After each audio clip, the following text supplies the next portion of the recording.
like Oprah rightly said, this is the Viola Davis we know. This Viola Davis we don't know until you read the book.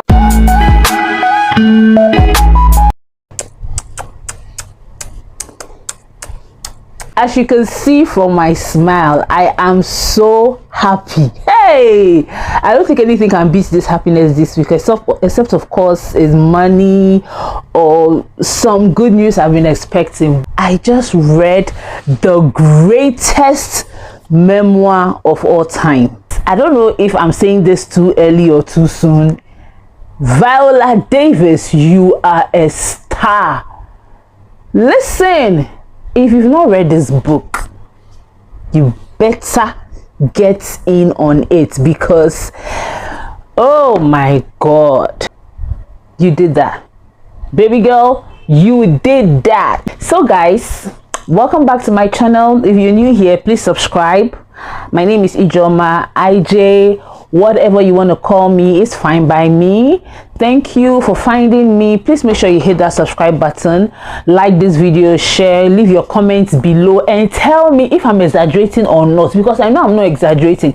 If you've read this book, please comment below your reaction when you read the last page. So first of all, Viola Davis is somebody that before now, I'm not like really, oh my god, Viola Davis. No, she was okay, you know. I watched How to Get Away with Murder. I don't think I've watched a lot of her movies, but this book is making me going to go back to watch all her movies and even her stage plays.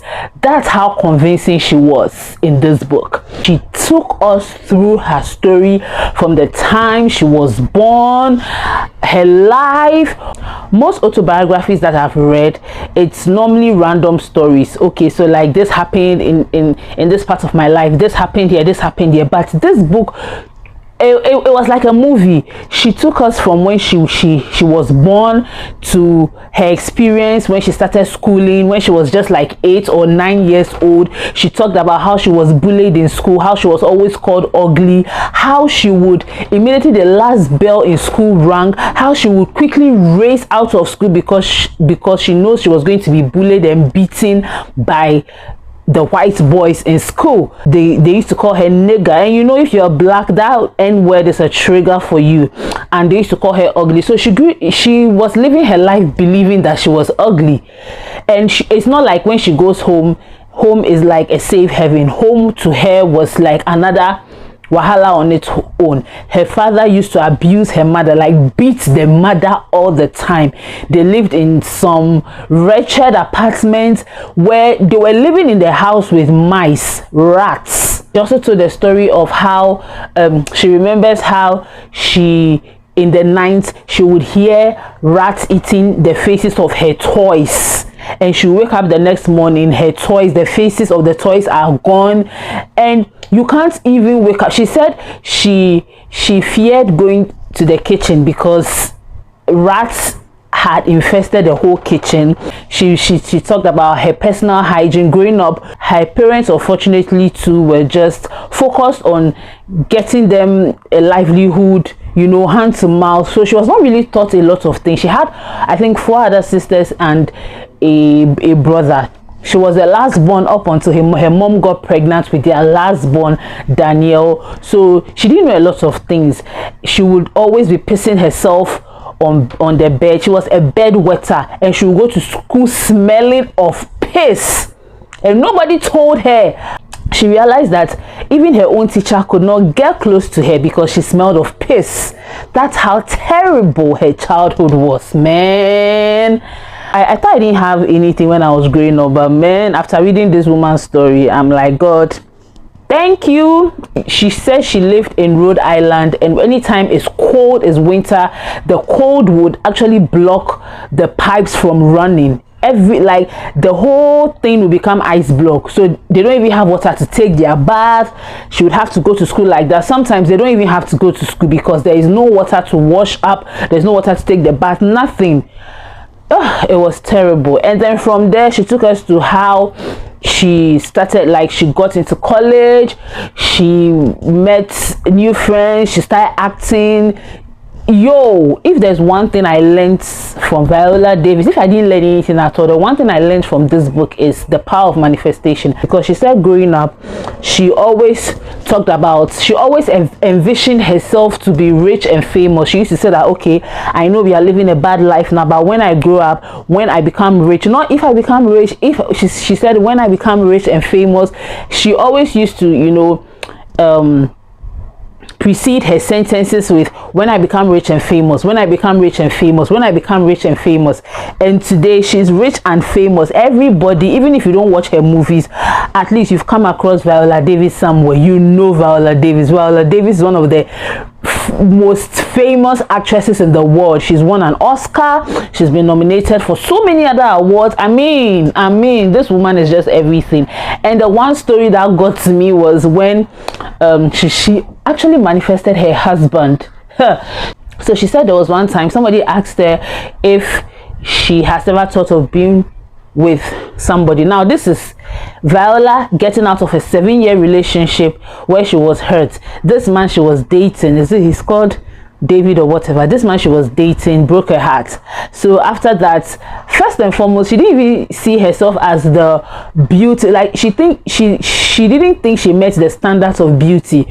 So she had gotten out of this 7-year relationship, and this man was like, you know, I think you should tell God exactly the kind of man you want in your next relationship. So the next day she went down on her knees before she went to bed, telling God exactly what she wanted. She said she wanted an ex-football player. She wanted a big man, like a tall big man. She wanted a man who has already been married before and has kids, so that the pressure of having kids won't be on her. She manifested exactly what she wanted, and lo and behold, this is why it's so important to say positive things. When you think it, say it, write it. Lately, when I think something positive, I tweet it, because I want to go back to my tweets and say that you did that, God heard you. And if I don't tweet it, I write it in my journal. So that's exactly what she said. She said she told God the kind of man she wanted, and when she met her husband Julius, he was exactly, not even one was wrong. He was exactly what she wanted. He's an ex-football player, he's a big man, he's been married before, he has his own kids, he's black, he's a God-fearing man. I mean, she talked about her abortion. She realized she was pregnant when she was not ready. That was before she met her husband. So she aborted a child, and apparently that was the first time, she writing it in the book, is actually the first time she's openly talking about it. She has never told anybody about it. And see, if you don't have this book, please, I think you should get this book. And I hear the audiobook is even better because she narrated it herself. You know Viola Davis's voice, you know her voice. Gosh, I can't wait to get in on the audiobook. I'm going to get audio. I'm not really a fan of audiobooks because I like to read. Audiobook, I'll sleep right now. But for Viola Davis, I'm going to get an audiobook because honestly, I could relate to her. She talked about the way she struggled in the movie industry with getting roles, because people didn't think, directors and producers did not think she met the standard of beauty, because they thought she was too dark-skinned and she was not feminine enough, she was not sexy enough and all that. So when she got the role of How to Get Away with Murder,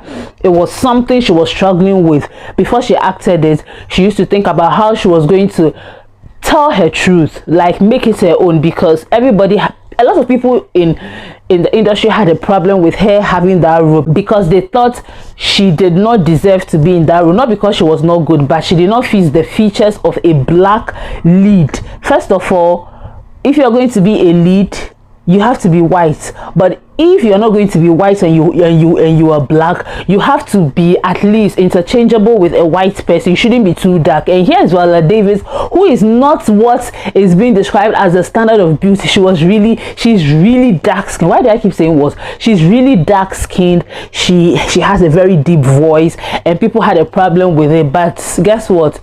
She played the role of Annalise Keating. She said the original name of the character was Annalise DeWitt, but it didn't feel like her. It didn't feel like the character, so she had them change the name to Annalise Keating. And she wanted to play that role for people to see that she could be vulnerable, she could be this, she could be that. That's why in How to Get Away with Murder, she was not only a black woman, she was not only, you know, a married woman, but then she had a lover at the hand, and at a point she was bisexual, because she wanted people to see that this character can be as complicated as any other human being, and she did it. If I have to rate this book, I'm going to give this book 5 stars. In fact, if there is 10 stars, 10 stars out of 5 stars, because Viola Davis, her story is amazing. I knew I would like this book the day I watched her interview with Oprah, when she talked about the book, the process of, you know, her process thoughts in writing this book and everything, because she talked about a lot in that interview. And I knew I just had to get this book, even though I wasn't like a mad fan of Viola. And you just don't want to read books because you are fans of them, or because you're a fan of the author. You want to read you want to read the book to learn so many things from and get so many things from it. And that was exactly what I did, and I was not disappointed. I mean, Viola Davis is a woman after my heart.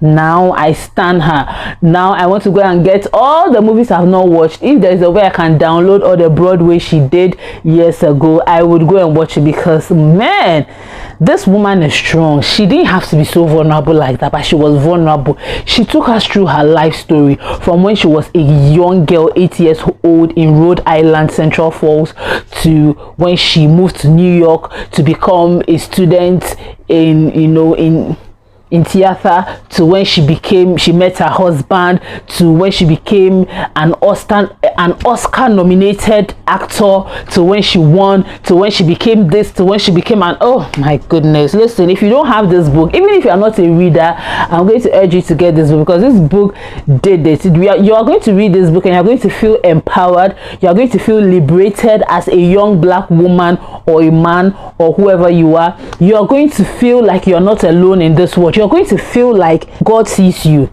Like I keep saying, if I've not learned anything from this book, at least I've learned the power of manifestation. I'm so glad that I have the hard copy, and I'm going to keep this book. My children are going to come up and read this book. My grandchildren are going to read this book. They are going to see what an amazing gift I have left them, because this book is nothing short of like, see, I can't believe that people saw this beauty and called her ugly when she was, I'm not even trying to be shady, I'm not even trying to exaggerate or anything. I think this is really pretty. Viola was a goddamn beautiful woman when she was beautiful girl in 8 years old. I mean, I think it was really pretty. And like Oprah rightly said, this is the Viola Davis we know. This Viola Davis we don't know until you read the book. I feel like this review is all over the place, but when you read this book, you understand. I'm impressed with this book, with the writing. Listen, when you start with the book, immediately you open the first chapter, the first sentence of the first chapter will immediately jump at you, will immediately draw you in. That's how good the book is. There was no part of the book that I felt was boring, and I'm so glad that I made that call to order this book. Like, I'm definitely going to get the audiobook and listen to the audiobook, because people say the audiobook too is great. So if you like this video, please make sure you subscribe, please make sure you like, please make sure you share, comment. If you've read this book, tell me what you thought about this book. If you haven't, have I convinced you to buy this book and to read it? If you don't want to read it, you can listen to the audiobook. It's available on Audible, Script, and all other audio platforms. But I think you should also get the hard copy and put in your collection, whatever. So guys, catch you again with another exciting video. I don't know what it's going to be. Maybe it's going to be a review, it's going to be a chit chat, or it's going to be a faith-based content, whatever, a vlog. Thank you so much for the love so far. I am so grateful that you guys are showing me so much love. I'll see you guys with another exciting episode of Sincerely IG. Bye.